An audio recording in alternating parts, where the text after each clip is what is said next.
ہم نے وہ ایک طبقہ جو کہ یقیناً مزدور نہیں ہے بلکہ سردار ہے، وہ طبقہ جو امت کا مقتدا اور امت کا رہنما ہے، وہ طبقہ جسے ہم لفظی طور پر بھی ایسے نام سے یاد کرتے ہیں کہ جس سے اس کا مقتدا ہونا، اس کا پیشوا ہونا، اس کا ہم سب کے اوپر اس اعتبار سے غالب ہونا کہ اس کو شریعت اور اللہ اس کے رسول کی جانب سے ترجیح دیا جانا بالکل طے ہے، جسے ہم امام کہتے ہیں۔ امام کا مطلب وہ کہ جو آگے رہے، یعنی مسجد میں نماز میں بھی آگے ہوتا ہے، مصلی امامت پر بھی آگے ہوتا ہے۔ اگر کوئی امام کے برابر میں کھڑا ہو جائے اور نماز پڑھے، یا کوئی بندہ یہ چاہے کہ وہ امام سے آگے نکل جائے، صف لگی ہوئی ہے، اگر کسی شخص نے امام سے ایک قدم آگے بھی اپنی صف لگا لی یا اکیلے کھڑا ہو گیا، اس کی نماز نہیں ہوگی، کیونکہ امام کا مطلب ہوتا ہے آگے ہونے والا، آگے رہنے والا، مقدم، اور جس کو آگے رکھا جائے۔ تو یہ طے ہے کہ امام صاحب سے جو آگے بڑھے گا اس کی نماز نہیں ہوگی۔ امام سے صرف ایک بندہ آگے بڑھ سکتا ہے۔ دنیا میں یہ طے شدہ اصول ہے کہ امام سے جو آگے بڑھے گا اس کی نماز نہیں ہوگی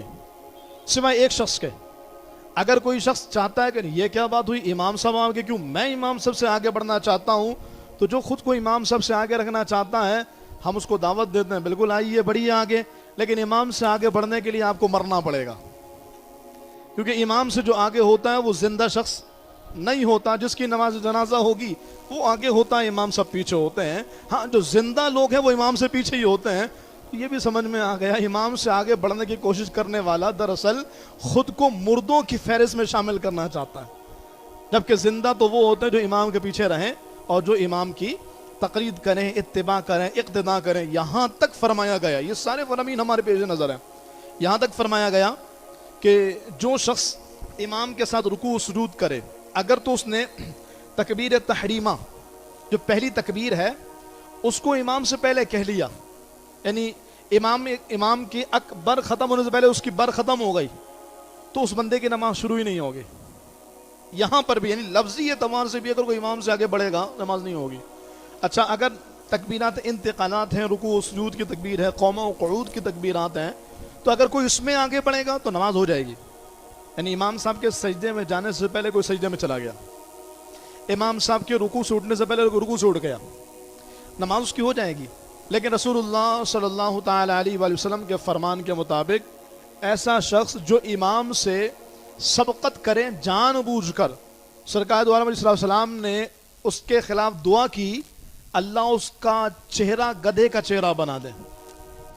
اور ایک بہت بڑے محدث کے متعلق یہ روایت ملتی ہے، ہم اس کی سند پہ کلام نہیں کر رہے، سرکار کا فرمان ہے تو سر آنکھوں پر ہے کہ وہ حدیث سنایا کرتے تو چہرہ چھپا کر کے سنایا کرتے تھے۔ صاحب کہتے ہیں میں بہت عرصے تک ان سے حدیثیں پڑھتا رہا، ایک مرتبہ میں نے کہا حضور آپ کو دیکھنے کا اشتیاق، اتنی زبردست حدیثیں یاد ہے، اسماء الرجال کا ایسا ملکہ آپ کو حاصل ہے، اسناد پر ایسی زبردست گفتگو آپ فرماتے ہیں، حضرت یہ ذرا چہرہ تو دکھائیے۔ آپ نے نقاب ہٹایا تو چہرہ گدھے کا تھا۔ کہ حضور یہ کیا ماجرا ہے؟ فرمایا حضور کی حدیث پاک میں نے پڑھی تھی کہ جس میں سرکار دو عالم علیہ السلام نے فرمایا کہ جو امام سے سبقت کرے اللہ اس کا چہرہ گدھے کا بنا دے۔ مفہوم حدیث کہتے ہیں میں نے آزمانے کے لیے ایسا کیا تو میرا چہرہ ایسا ہو گیا۔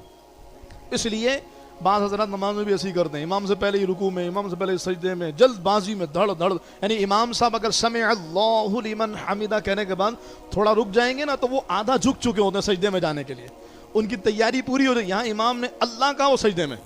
بھئی نماز کا سلام تو ساتھ ہی پھرے گا، آپ سجدہ پہلے کر لیجئے یا بعد میں کر لیجئے،